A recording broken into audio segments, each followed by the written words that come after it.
In today's video, I'm going to teach you how to create lists in Hubspot. By the end, you'll know exactly how to build a clean, targeted segment you can use for email, automation, or reporting. Start by opening your browser and searching for Hubspot, then log into your account. Make sure you're using the right workspace if your organization has multiple accounts, and confirm you have permission to view and create lists. Once you're in, head to the main navigation and click CRM.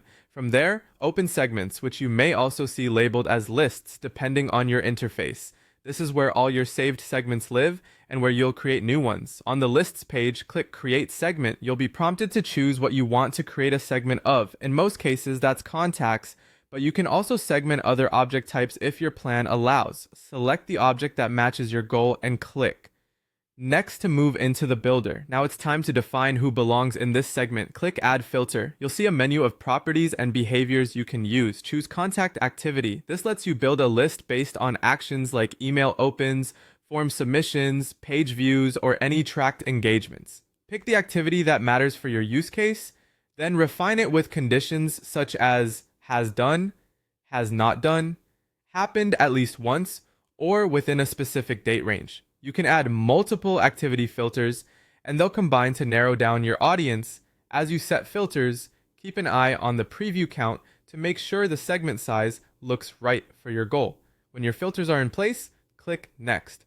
On the details screen, add a clear description. This is optional, but very helpful for teammates and for your future self. Use a short phrase that explains the purpose, like engaged contacts who opened a newsletter in the last 30 days. That context makes it easy to understand why the segment exists and when to use it. Finally, click Save and Process Segment. HubSpot will build the list and populate it based on your filters. Processing time can vary with the size of your database, but you'll see the count update as it finishes. Once it's processed, the segment is ready to use in email sends, workflows, ads, or reports. If your filters are activity-based, the segment will generally keep itself up to date as people meet or no longer meet the criteria. That's it. You searched HubSpot, logged in, navigated to CRM, opened segments, created a segment, added contact activity filters, documented it with a description, and saved it to process. Revisit anytime to tweak filters as your strategy evolves. Thanks for watching, and happy segmenting.